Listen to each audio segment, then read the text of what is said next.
제가 늘 강조하지만 제가 예배 강조를 잘 요즘 안 하는데 그럼 여러분 스스로 잘할 것 같죠? 이게 우리의 모습이에요. 여러분들은 저에게 목사님 예배 강조하지 마시고 저희들 알아서 하겠습니다. 알아서 못합니다. 우리는. 왠지 아세요? 우리는 게으르고 나태한 사람이기 때문에 그래요. 예배 드립시다, 기도합시다 하니까 마지못해서라도 드려야지만 우리가 예배 생활을 유지할 수 있는 사람입니다. 꼭 기억하세요. 우린 성숙한 사람이 아니에요. 우린 세월이 흐름 따라서 자동적으로 믿음이 생기는 게 아니라고요.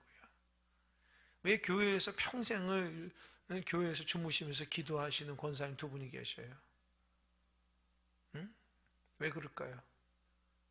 그러지 않으면 살 수 없기 때문에 그래요. 여쭤보세요. 하나님 앞에 기도하지 않고 예배할 살 수가 없으니까 그러는 거예요. 편안한 데서 주무시고 편안하게 살고 싶지만 그게 사명으로 느끼는 거예요. 여러분 그래서 예배하는데 최선을 다하는 여러분 되시기 바랍니다. 예배가 연약해지고 그러면 교회가 연약해지면은 제가 늘 얘기하지만 가정이 행복하고 성도가 행복하는 교회가 행복해야 돼요.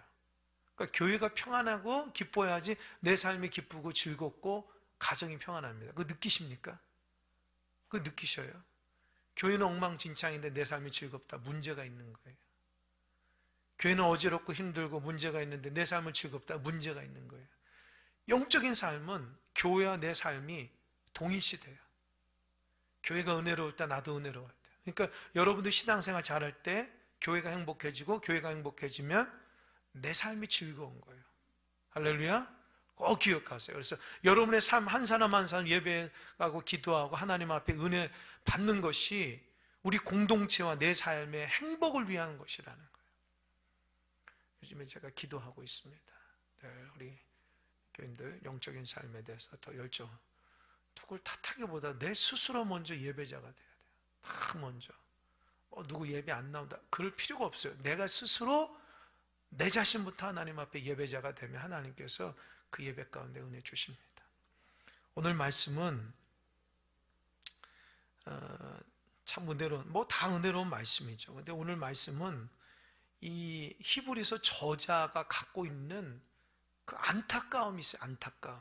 그 안타까움이 뭐냐? 히브리서가 뭐라고 그랬어요? 히브리서가 뭐라고 그랬죠?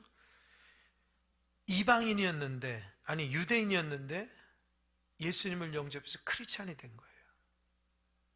유대인과 크리스찬은 다르잖아요. 유대인들은 예수님을 인정하지 않아요. 오직 율법만 있는 거예요. 그렇게 살다가 예수님이 나를 위해서 십자가에 달려 돌아가시고 부활하셨다고 하는 예수 그리스도의 복음을 듣고 삶이 바뀌었어요. 그래서 이제는 예수님을 위한 삶이 된 거예요. 마음속에 예수님과 동행하려고 살아갑니다. 그런데 고난이 오는 거예요. 고난이 오니까 옛날 습관으로 되돌아가는 거예요. 옛날 때 율법에 미쳐 살듯이, 율법에 살아갔듯이 고난이 탁 오니까 주님을 향한 믿음이 사라지고 옛날 습관이 그대로 오는 거예요. 그러다 보니까 어떻게 해요? 신앙을 잃어버리는 거예요. 그래서 어떻게 해요? 주님을 붙잡고 하나님 매달리며 말씀 가운데 거하는 복음의 삶이 아니라 옛날로 자꾸 돌아가고 싶은 거예요. 그러니까 이 히브리서 저자는 그걸 보면서 안타까운 거예요. 그러지 말아라. 왜 자꾸 유대교로 돌아가냐? 너가 믿는 예수님이 얼마나 위대하시고 우월하시고 대단하신 분인데 그 한 번만 믿고 은혜 가운데 살아가면 복된 삶을 살아가는데 왜 과거로 돌아가냐라고 하면서 히브리서 저자는 변증을 하는 거예요. 그게 뭐냐? 예수님이 우월하다. 구약에 있는 어떤 인물보다도 구약의 어떤 말씀보다도 예수님은 위대하고 대단하다. 우월한 거야. 우월한 거.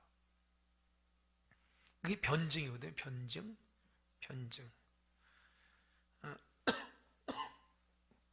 제가 그 목요일이면 언제입니까? 화요일이네요. 어제. 제가 어제 제가 광고한 대로 우리 시차례에서 오랜만에 야유회를 갔어요. 어디 갔냐면은, 여러분 가보신 분인지 모르겠어요. 고창의 선운사라고 아십니까? 가보셨나요? 예? 좀 가보세요. 선운사가 있는데, 저는 처음 가봤어요. 시찰에 있는 목사님들이, 장로님들 거기 추천하셔서 제가 시찰장이니까 다 이렇게 조사해서 가서 이렇게 뭐 어디서 밥 먹고 어디서 쉬고 어디서 차 마시고 이게 다 차량은 어때요? 처음부터까지 다 기획하느냐고. 저는 사실 좀 힘들었거든요. 그래도 이제 갔어요. 갔는데 너무 좋은 거예요. 날씨도 좋고 참 음식도 맛있고 단풍도 너무 멋져서 사진을 많이 찍었는데, 그 이제 우리 시찰이 안에 있는 이제 사진만 이렇게 올렸는데 누가 그러더라고요. 이쪽 지방에, 호남 지방에 단풍이 구경하는데 3군데가 있다는 거예요. 자기가 다 가봤다는. 첫 번째는 우리가 아는 것은 주일날 갔다 내장산, 그죠? 또 하나는 어딘지 아세요? 강천산. 또 하나는 선운산. 이 선운산 세 곳이네요. 강천산 이렇게 세 곳이라 하는데, 그 목사님들이 다 살펴보니까 이번 가을에 다 이렇게 가보니까 어디가 제일 좋냐? 강천산이 좋다는 거예요, 사람들이. 많이. 거기는 뭐 아주 아기자기하고 주차도 쉽고 또 너무 좋더라. 그런데 어제 선운사를 딱 가고 나니까 사람들이 선운사가 최고더라. 코스도 좋고 단풍도 너무 이쁘고 그 중간에 이렇게 길이 있는데 그 템플스테이 하는 그 뒤편에 차밭이 있거든요. 거기에 이렇게 오솔길을 쫙 만들어 너무 이쁘게 잘 만든 거예요. 거기서 사진을 많이 찍었는데 좋다는 거예요. 제가 왜 이거를 얘기하냐? 다 가보니까 어디가 좋은지를 아는 거잖아요. 그러니까 내가 예수님을 믿고 경험해 보니까 세상 그 무엇보다도 예수님이 좋은지를 아는 거예요. 여러분, 신앙은요, 세상 그 무엇보다 예수님이 좋다고 고백하는 게 신앙이에요. 할렐루야. 여러분, 예수님이 정말 내 삶의 전부이고 예수님을 통해서만 내 삶이 변화되고 예수님이 얼마나 좋은지를 경험하고 느끼고 깨닫고, 그래서 그 믿음 가운데서 살아가는 것이 신앙의 삶입니다. 우리 날마다 예수님의 좋으심을 경험할 수 있어야 돼요. 누가 뭐라 해도 나는 예수님만 믿을 거야. 고난이 오더라도 나는 예수님만 붙잡을 거야. 세상의 물질과 명예와 무엇을 갖다 줄지라도 나는 예수님 빼고는 살 수 없어 라고 하는, 예수님을 정말 사랑하고 예수님을 경험해서 예수님의 은혜를 경험하는 사람들은 비교가 안 돼요. 주 예수보다도 귀한 것은 없네. 세상 그 무엇과 비교할 수 없네. 그것이 여러분 안에 있길 바랍니다.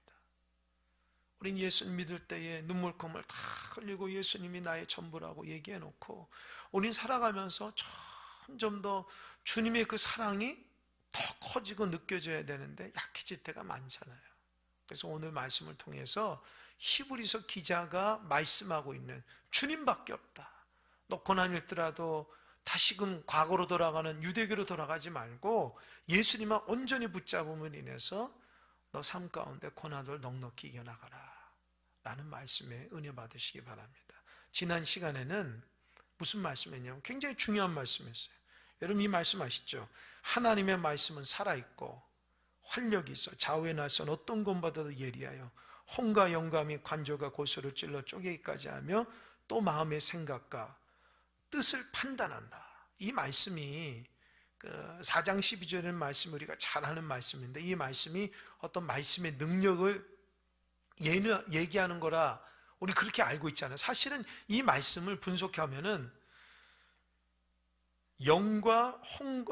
혼과 영감이 관절과 골수를 찔러 쪼갠다. 이 말은 뭐냐면 심판한다는 말씀이에요. 그러니까 이스라엘 백성이 광야 가운데 살아가면서 하나님 말씀에 순종하지 못함으로 인해서 하나님 앞에 말씀대로 살아가지 못해서 벌받았다. 그 말이라는 거예요. 그러니까 광야의 백성들은 하나님의 말씀을 받고 하나님의 뜻대로 살아가면서도 하나님 말씀에 순종하지 못함으로 가나안 땅에 들어가서 벌받았듯이 우리는 온전히 예수님을 믿음으로 그 어떤 상황 속에서도 온전히 예수를 붙들고 하나님 은혜 가운데 믿음의 길을 걸어가자. 그걸 말씀하고 있어요. 그래서 뭐라 그랬어요? 13절 보니까 지으신 것이 하나도 그 앞에 나타나지 않음이었고 우리의 결산을 받으시리에 눈앞에 만물이 벌거벗은 것까지 드러난다. 그러니까 우리가 하나님 앞에 다 벌거벗은 것처럼 다 드러난다. 우리가 겉으로는 이렇게 다 감추고 있고 굉장히 멋진 사람으로 신앙생활 잘하는 사람으로 포장하고 있지만 사실 하나님 앞에서는 벌거벗은 것 다 드러난다는 거예요. 나의 허물도 다 드러나고 나의 부족함도 드러나고 나의 심령의 깊은 곳에 있는 마음의 생각까지 다 드러나는데 그 드러나기 전에 어떻게 해요? 하나님의 말씀으로 순종하며 살아가자 라는 메시지를 히브리서 기자가 얘기하면서 오늘 4장 마지막 14절에서 16절의 말씀은 예수 그리스도는 대제사장이다 얘기하는 거예요. 이 이제 히브리서 기자의 흐름이 있어요. 그러니까 예수님과 자꾸 무엇하고 비교해요? 첫 번째는 비교한 게 누구하고 비교했죠? 기억나십니까? 누구랑 비교했죠? 그렇죠. 천사랑 비교했어요. 두 번째는 누구와 비교했죠? 모세. 이해되시죠? 천사와 모세를 비교하며 오늘 본문에서는 대제사장. 이제 구약의 백성들이 천사를 굉장히 영적인 존재로 여기면서 고난이 오니까 이제 천사를 숭배하는 거예요. 또 구약에 있는 율법을 주었다고 하는 모세를 따는 거예요. 그러면서 이 성경 안에 있는 구약의 굉장히 위대한 직책을 가진 사람들이 대제사장이에요. 여러분 제사장이 있고 대제사장이 있어요. 대제사장은 일반 제사장과 대제사장 차이가 뭔지 아세요? 뭘까요? 제가 여러 번 얘기했는데 뭐 다 까먹었죠. 이 대제사장은요 성전 안에 성막 안에 성소하고 지성소가 있잖아요. 그죠? 성소는 일반 제사장 들어갈 수 있지만 지성소는 하나님이 거하시는 지성소는 1년에 단 한 번 대속제일에 대제사장만 들어가는 거예요. 그러니까 직접 하나님이 만날 수 있는 곳에 들어가는 사람은 대제사장밖에 없어요. 1년에 한 번밖에 없어요. 대속제일이 뭐예요?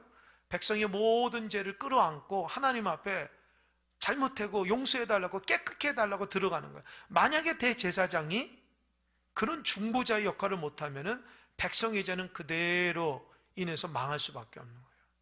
이해가 되시죠? 그러니까 백성의 모든 죽고 사는 문제는 대제사장이 백성의 모든 죄를 끌어안고 대속죄일에 들어가서 지성소에서 하나님을 배웠고 하나님 앞에 용서를 구하며 회개함으로써 백성의 모든 죄가 사해지는 거예요.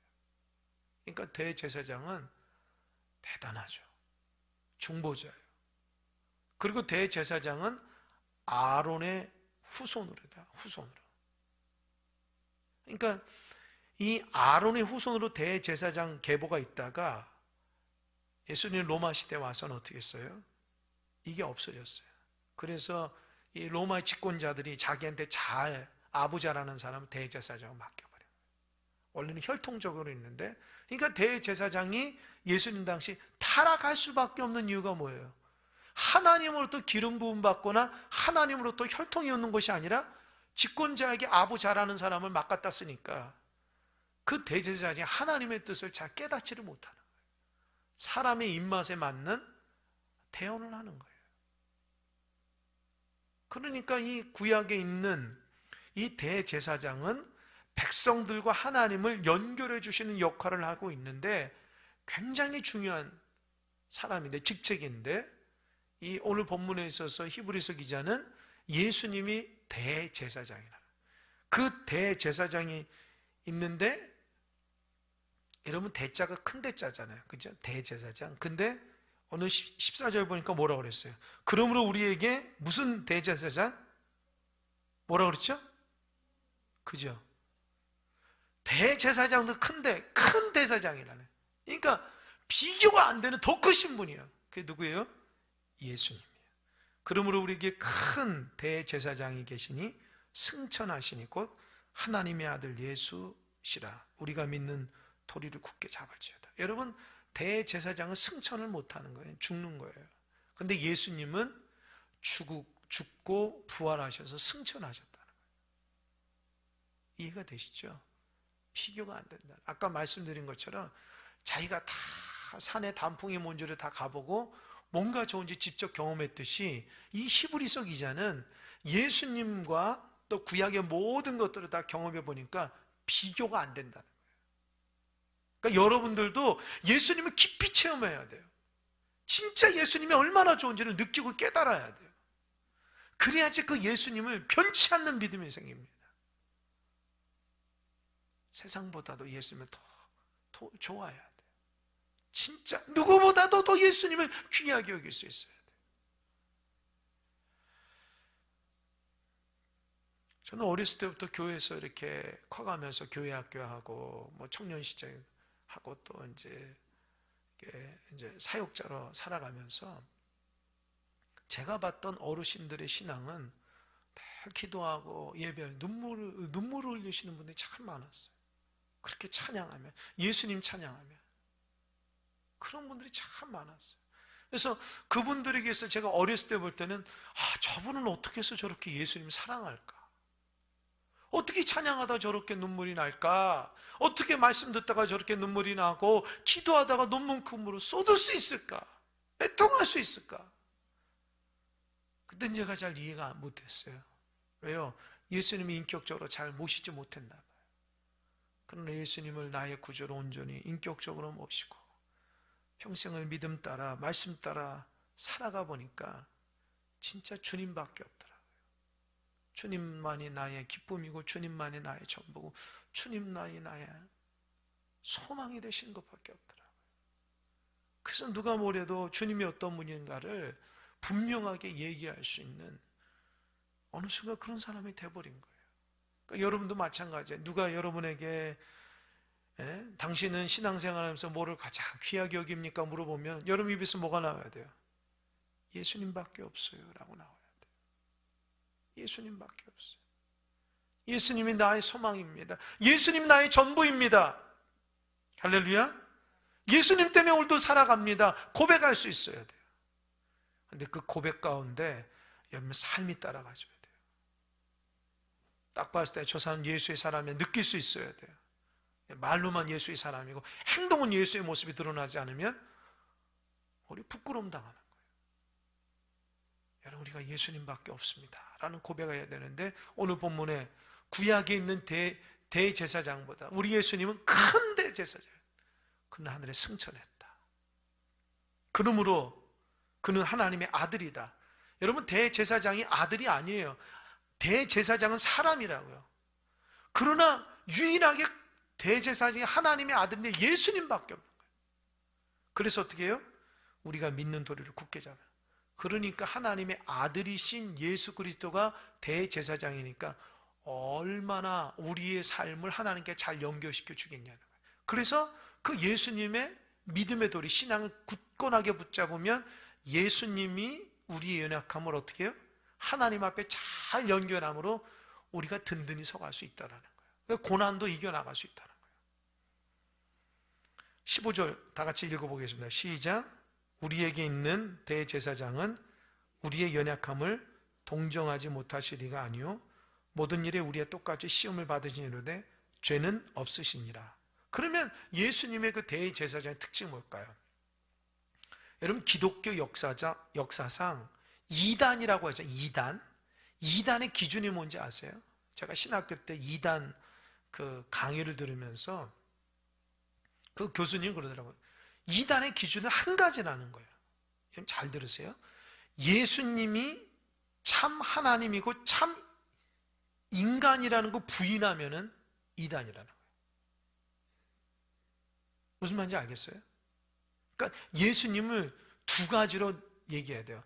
예수님은 온전한 인간이고 예수님은 온전한 하나님이 두 가지를 다 붙들어야 돼요. 그런데 기독교 역사상 2단은 너무 예수님을 하나님만 강조해서 인간을 강조하지 않은 사람들은 어떻게 되냐? 죄를 지어도 괜찮다는 거예요. 왜요? 아니 그냥 예수님 하나님인데 영적인 존재인데 육신은 아무것도 아니면 육신은 마음대로 하는 거예요. 그 2단이라는 거예요. 반대로 무슨 영적인 게 뭐가 있냐, 다 예수님은 역사적인 인물이고 예수님의 그 모습 가운데 무슨 영이 있냐라고 하면서 육신적인 모습만 강조하다 보니까 예수님의 지나친 인간적인 모습만 바라보는 거예요. 그래서 예수님 하나님의 아들이라고 인정을 안 하는 거예요. 그러니까 과거에 한때 율법을 했던 혁명가 정도만 생각합니다. 그것도 이단입니다. 그러니까 우리가 믿는 예수님은 참 인간이고 참 하나님이에요.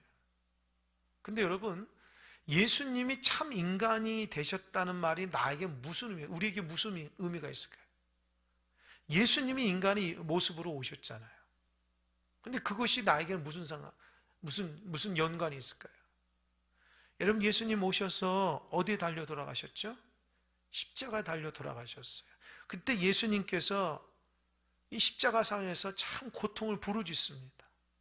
굉장히 고통을 부르짖어요. 목마르다 말씀하시고 너무 고통스러워서 어찌하여 엘리 엘리 라마 사박다니 어찌하여 나의 하나님 나를 버리셨습니까? 라고 하면서 하나님 앞에 고통을 울부짖음이 있거든요. 이게 인간이 갖고 있는 특징이거든요. 여러분, 인간은요, 아프면 손을 탁 맞으면 아파요. 그죠? 아프다고요. 그리고 슬픔이라는 감정이 있고 고통이라는 감정이 있고 다 느낀다고요. 인간의 희노애락을 걸 다 느낀다고요. 그러니까 예수님도 똑같이 우리와 어떻게 해요? 똑같은 감정을 갖고 육체적인 고통을 갖고 있으신 거예요. 그러니까 예수님이 십자가에 달려 돌아가심으로 인해서 예수님은 그 육신적인 고통을 다 짊어지셨다는 거야. 그러니까 어떻게 해요? 우리의 고통받음도 어떻게 해요? 아신다라는 거예요. 이해되십니까? 이해되세요? 여러분, 육신적으로 아프잖아요. 그러면 다른 사람은 다 모른다고, 내 육신적 고통을 모른다고, 예수님도 모르고 이렇게 착각하면 안 돼요. 예수님은 더 큰 고통을 당하셨기 때문에 내가 육체적으로 어떤 고통을 입는지를 이미 다 알고 있어요. 그래서 어떻게 해요? 15절에 보니까 연약함을 동정하지 못하시니가 아니라. 그게 뭐예요? 공감하신다는 거예요. 내가 아픈 거를 이해하신다는 거예요. 여러분 마음이 슬퍼요. 여러분 마음이 무슨 상처를 받았어요. 막 고통을 당해요. 그럼 너무 힘들잖아요. 너무 고통스럽잖아요. 그 상대방은 몰라요. 그런데 누가 하셔요? 우리 주님이 하신다는 거예요. 할렐루야. 그러니까 모든 식구들이 주변 사람 다 내 상처받은 걸 몰라요. 하지만 누가 하셔요? 예수님은 하신다는 거예요. 왜요?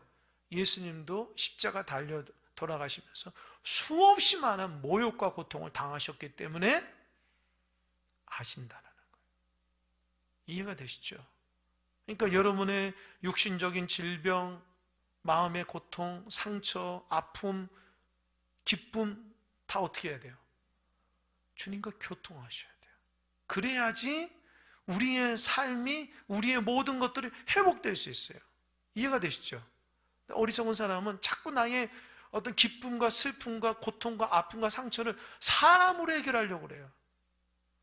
여러분, 사람은 우리 그걸 해결하지 못해요. 예수님만이 우리를 해결할 수 있는 거예요. 아멘? 예를 들어서 누가 연약한 사람이 있다고 그래요. 그러면 어떤 사람은 그렇게 해야겠죠. 아니, 왜 연약해? 왜 연약해 해주는 거야? 좀 강해봐. 이렇게 얘기하잖아요. 그러면 그 연약한 사람은 어떻게 해? 나도 강하고 싶어. 나도 열심히 달려가고 싶고 열심히 걷고 싶어. 건강하고 싶은데 다리가 안 떨어져. 모르는 거죠. 그죠? 건강한 사람은 병든 사람의 마음 모르는 거예요. 아니 뭐 그냥 걸어 다니면 다니지 뭐 이렇게 얘기하지만 걷는 것도 힘든 사람은 걷는 것이 얼마나 힘든지를 알거든요. 이해가 되시죠? 그러니까 사람은 상대방의 입장을 잘 몰라요. 안다 해도 거짓말입니다. 100% 몰라요. 그러나 우리 주님 어떻게 해요? 아신다라는 거예요. 내 마음을 공감하신다. 그러니까 여러분, 신앙생활 잘 하시는 분들을 보면은 주님과 공감하는 분이에요. 하나님과 공감을 해요. 그러니까 자기의 슬픔과 고통을 사람에게 알리지 않고 하나님께만 이렇게 올리는 거예요. 하나님 나 너무 기뻐요. 하나님과 올리면서 하나님과 공감하는 거예요. 하나님 내 마음이 너무 슬프고 힘들어요. 하나님 앞에 자꾸 아뢰면서 그 하나님과 마음을 공감하고 하나가 되는 거예요. 그러니까 어떻게 해요? 연약함이 회복되는 거예요. 할렐루야? 할렐루야? 꼭 기억하세요. 어리석게 사람과의 관계에서 연약함을 해결하려면 안 돼요. 옆 사람들은요, 그런 인격적으로 능력이 안 돼요. 나를 다 이해하고 나를 다 알 수 있는 존재가 아니에요. 그래서 강요도 할 필요가 없어요. 우리는 어떻게 해요? 하나님 앞에 위로받아야 돼요. 하나님 앞에 공급받아야 돼요. 그래서 신앙의 그 은혜가 여기 있는 거예요.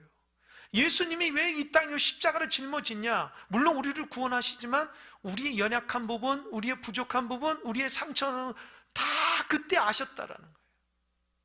그러니까 여러분, 마음이 힘들고 어려우신 분들은 주님 앞에 자꾸 기도하세요. 말씀 읽고 위로받으세요. 그러면 하나님이 연약함을 동정하지 못하실 리가 아니에요. 이게 뭐야? 공감해 준다는 거예요. 내가 너를 위로해 줄게. 내가 너를 덮어줄게. 내가 너를 사랑해 줄게. 아멘? 그래서 신앙생활 잘하시는, 자꾸 주님 만나는 거예요. 그러니까 여러분 안에는 연약한 부분들을 자꾸 표출하지 마세요. 주님 앞에만 아뢰세요. 할렐루야? 연약한 부분들을 가정에서도 마찬가지. 자꾸 표출하지 마세요. 상대방에. 하나님께만 아뢰면 돼요. 상대방이 나의 연약함을 채워줄 수가 없어.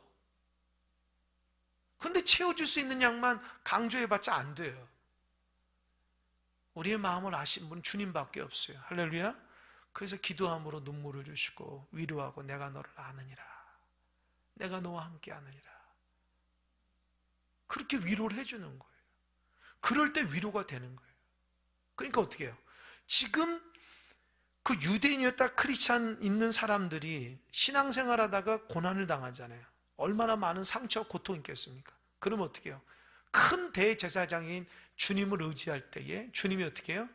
위로해 준다는 거예요. 그 어려움 가운데 내 마음을 잘 살펴서 가장 바른 길로 인도해 주신다는 거예요. 그러니까 주님 앞에만 기도하고 주님 앞에만 의지하고 주님 앞에만 무릎 꿇으라는 거예요.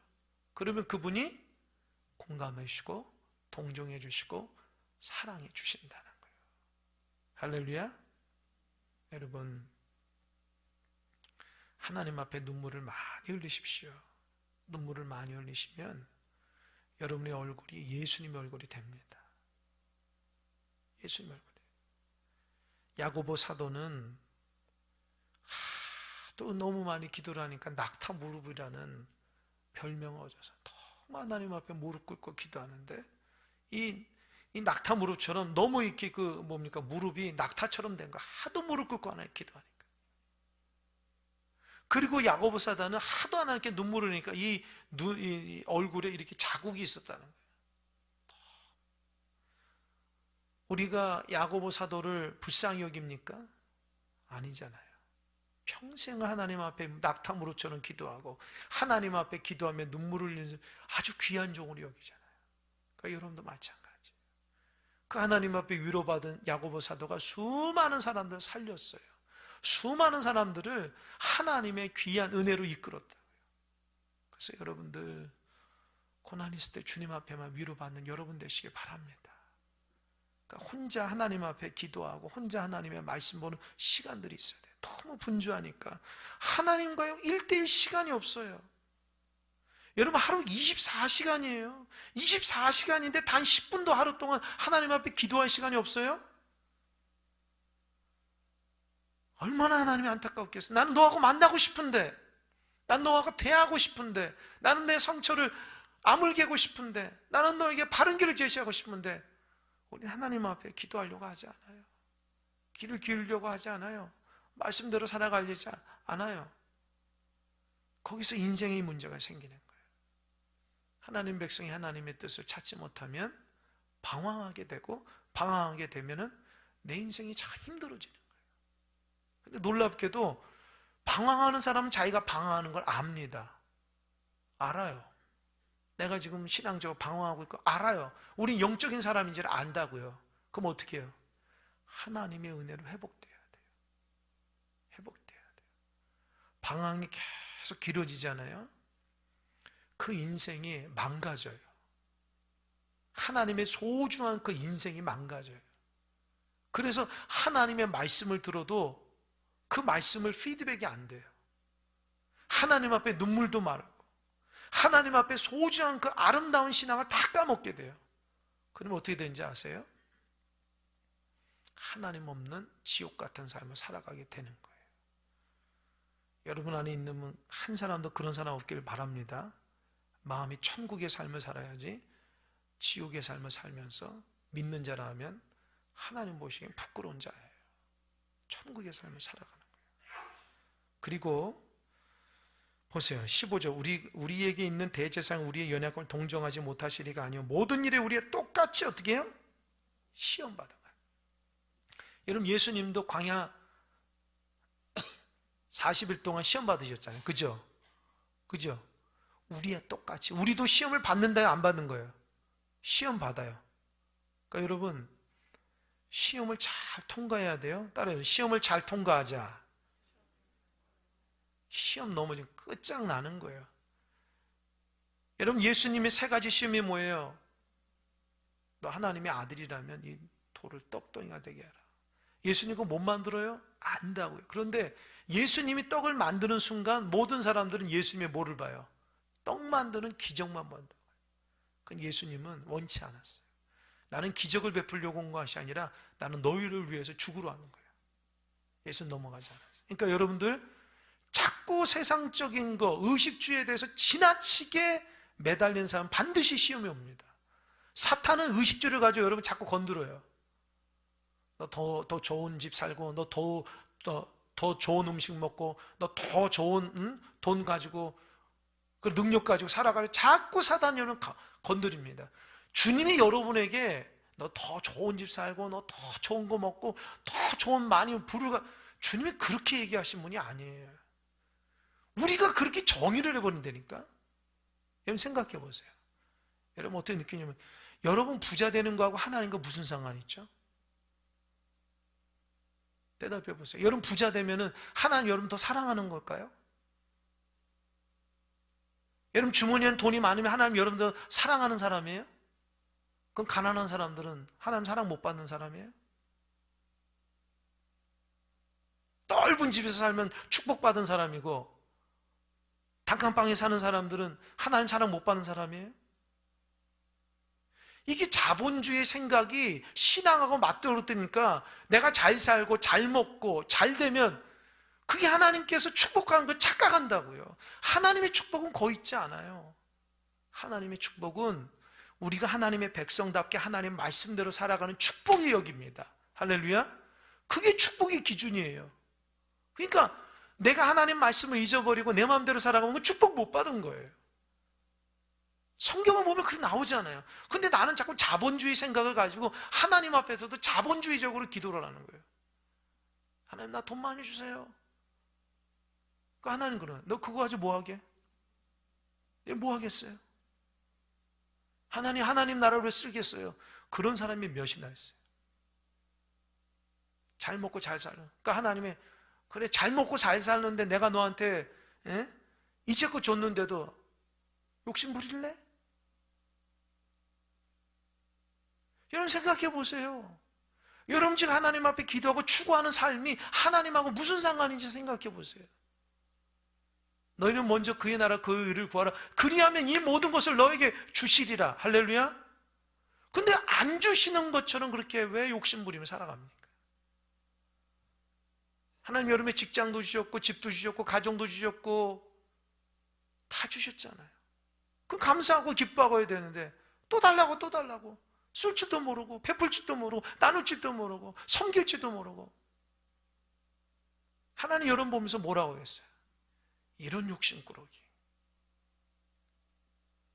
이런 책망 안 받을까요? 곰곰이 생각해 보세요. 그러니까 정말 하나님이 나에게 원하는 게 뭐냐? 똑같이 시험받았다. 그러니까 주님도 똑같이 시험받았는데 넘어지지 않았잖아요. 두 번째 뭐라고 그랬어요? 야, 너 뛰어내려. 그러면은 천사들이 받아줄 거야. 그러면은 사람들이 너 위대하게 볼 거 아니야. 여러분, 예수님 성전 꼭대기 뛰어넘으면 천사 받잖아요. 사람은 뭐라 하세요? 예수님의 기적과 이적만 본다니까요. 그러니까 그게 신앙이 초점이 되어버려요. 그러니까 교회가 막 이적과 기적이 있는 교회는 한때 막 부흥했다가 폭삭주저하죠. 왠지 아세요? 복음을 모르기 때문에.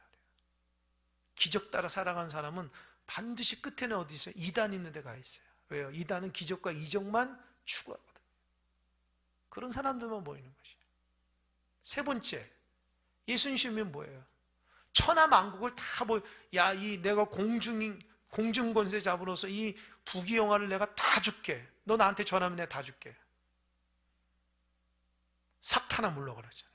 근데 우리는 어때요? 여러분, 속마음 한번 들춰내 보세요. 부귀영화를 위해서 넙죽절할 수 있잖아요. 주님은 뭐라고 그랬어요? 사탄아 물러가라. 시험하지 말라. 그러니까 내 중심이 하나님 앞에 어떤 모습으로 서 있어야 되는지를 잘 고민해 보세요. 여러분, 하루하루 행복하고 즐겁게 주님 안에 살아가야지 자꾸 내 욕심으로 내 인생을 자꾸 엉망진창으로 만들면서 그것이 좋다는 것처럼 생각하면은 나중에 끝에는 반드시 후회가 와요. 하나님 내 인생을 책임져 주시니까 감사함으로 살아가는 여러분 되시기 바랍니다. 그러니까 그런 고민이 될 때는 주님께 물어봐요. 똑같이 시험을 받으셨어요. 주님 어떻게 해서 이기셨어요? 주님 나 이 시험에서 이기게 해주세요. 이해되십니까? 고민이 되면 물어봐야 돼. 물어보지도 않아요. 주님은 보세요. 15절. 모든 일에 우리가 똑같이 시험을 받으신 일인데 죄는 없다는 거 아닙니까? 주님이 죄가 없잖아요. 그런데 우리는 어떻게 해요? 똑같이 시험 받으면 죄가 있잖아요. 그러니까 분별이 안 되는 거예요. 그러니까 기준이 안 되는 거예요. 우리 안에 욕심과 욕심이 잉태한 증 어떻게 해요? 죄를 낳고 죄가 장성하는데 사망을 낳았잖아요. 그러니까 우리 주님의 그 깨끗한 마음으로 동일한 우리의 똑같은 시험을 받을 때 어떻게 해결하는지 물어봐야 돼요. 그래야지 지혜로운 자입니다. 그리고 세 번째 16절. 그러므로 우리는 긍휼하심을 받고 때를 따라 돕는 은혜를 얻기 위하여 은혜의 보좌 앞에 담대히 나아갈 거예요. 여기서 은혜의 보좌가 누구예요? 예수님께 나아가는 은혜의 보좌 앞에. 여러분, 지금 여러분도 은혜의 보좌 앞에 나온 줄 믿으시기 바랍니다. 은혜의 보좌 앞에, 그 보좌가 은혜를 베푸는 거예요. 그 뭡니까? 에스겔에서 보면은 하나님의 그 은혜의 강물이 쭉 차고 넘치잖아요. 그래서 성전에서는 여러분 은혜의 보좌 앞으로 더 나오셔야 돼요. 내 마음으로 하나님과 보좌 앞으로 더 가까이 나아가야 돼요. 그럼 어떻게 은혜를 받는 거예요. 근데 은혜의 보좌 앞에 나아가기 이유가 두 가지 있어요. 16절에 한번 보세요. 첫 번째 뭐죠? 긍휼하심을 받기 위해서. 이 긍휼이 뭐예요? 나를 불쌍히 여기는 거예요. 그러니까 주님 앞에 자꾸 은혜의 보좌 앞에 나오면 어떻게 해요? 하나님 나를 불쌍히 여겨. 아이고, 너 불쌍하다, 딱하다, 어떡하냐, 일로 와라. 내가 너 위로해줄게. 그러니까 보좌 앞에 자꾸만 나가면 하나님 나를 위로해주고 격려해주고 축복해줘요. 그러니까 마음이 상하고 힘들고 어렵고 고통스럽고 그런 사람들은 자꾸 은혜의 보좌 앞에 나가야 되는데 어떻게 해요? 거꾸로 됐죠. 은혜 충만한 사람은 은혜에 나간 줄 알아요. 힘들고 어렵고 고통스러운 사람은 자꾸 은혜에서 멀어져요. 그러면 어떻게 해요? 안 되죠.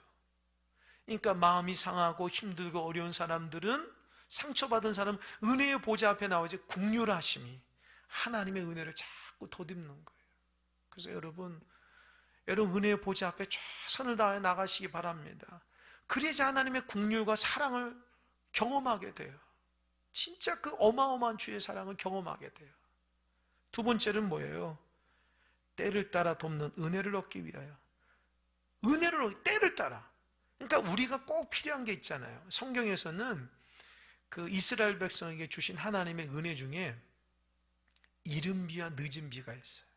하나님이 이른 비로서 꼭 필요할 때 이른 비를 주시고 늦은 비로서 또 비를 주시거든요. 그 왜요? 수확하기 위해서요. 그러니까 하나님이 우리에게 갈급한 사람이 있는데 하나님의 도움의 손길을 시시때때로 받아야 되는데 어떻게 해야 돼요? 때를 따라 돕는 은혜를 입기 위해서 자꾸 보좌 앞으로 나가야 돼요. 할렐루야. 그러니까 잘 보세요. 예배 생활 잘하는 사람이 때를 따라서 돕는 은혜가 있는 거예요. 할렐루야. 아멘? 좀 대답 한번 해보세요. 아멘? 하나님 앞에 기도하면 기도할수록 때를 따라 돕는 은혜를 경험하게 되는 거예요. 이해가 되십니까? 저는 우리 성도들이 꼭 기억했으면 좋겠어요. 어떤 사람은 그래요. 목사님 일주일에 한 번 정도만 예배 나와도 되지 않습니까? 그런 분들도 있어요. 그럼 제가 그러죠. 성도님은 힘들고 어려울 때에 누굴 찾습니까? 여러분 대답해 보세요. 여러분 고통스럽고 힘들 때 누굴 찾아요? 우린 연약하기 때문에 자꾸 은혜의 보좌 앞으로 나가야 돼요. 보좌 가운데 나가야 돼요. 보좌 가운데 나가야 돼요. 그래야지 하나님의 위로를 받고 긍휼하심을 받고 마음의 상처도 치유받고 육신의 질병도 고침받고 내가 정말 이때 필요한데 그때도 그때를 따라 은혜가 자꾸 주어지는 거예요. 그러니까 하나님 앞에 예배 생활 잘하면 하나님 앞에 축복받는다니까요. 예배 생활 잘 못하면요 때를 따라 돕는 은혜가 없어요. 이른 비야 늦은 비의 역사가 없어요. 하나님 위로를 못 받으니까 마음이 강팍해져요. 하나님의 위로를 받지 못하면 강팍해지는 거예요. 그럼 어떻게 돼요? 광야에서 하나님과 불평불만하던 이스라엘 백성처럼 가나안 땅 못 들어가는 거예요. 책망을 받는 거예요. 제가 그 부목사 때에 일산에 있는 어느 교회에 세미나를 갔는데 그 목사님 그러더라고. 자기가 집회를 하는데 아프신 분들 앞으로 나오라는 거예요. 자기가 기도해 주겠다고. 근데 저는 가만히 있다가 긴가민가 했죠. 나갔어요.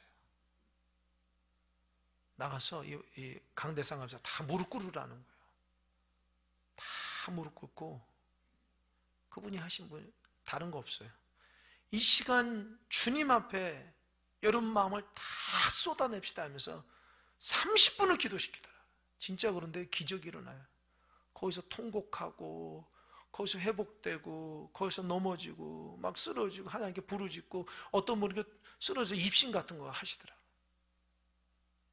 저도 무릎 꿇는데 얼마나 큰 은혜가 임했는지 몰라요. 여러분 그 교회에서만 있는 게 아니에요. 하나님이 이름으로 세워진 모든 교회에서도 은혜의 보좌라는 잊지 마시기 바랍니다. 여러분들이 그 은혜를 사모하는 자에게는 은혜의 보좌가 여러분 가운데 있어요. 긍휼하심을 받을 수 있고요. 때를 따라 돕는 은혜가 있어요. 나만 특별히 강팍해서가 아니에요. 하나님의 은혜를 몰라서 그래요. 여러분 은혜의 보좌를 찾으시기 바랍니다. 같은 신앙생활에 누구는 은혜 받는데 누구는 은혜 받지 못해 강팍하면 되겠습니까? 얼마나 불공평해요. 같은 은혜를 받아야죠. 그 은혜의 보좌 가운데 마음에 하나님의 은혜로 충만해서 내 삶이 정말 하나님 앞에 완전히 다스림 받아서 내 이성을 뛰어넘는 내 지각을 뛰어넘는 하나님의 말로 다 할 수 없는 은혜가 임함으로 신앙의 기쁨과 감사가 회복돼야 돼요. 저는 날마다 기도합니다. 하나님 우리 큰사랑교회 교인들 중에 그런 은혜자가 있길 바랍니다. 하나님 소망합니다. 누군가는 은혜를 충만히 받는 그 한 사람으로 인해서 모든 다른 사람에게 은혜를 공급하기 원한다.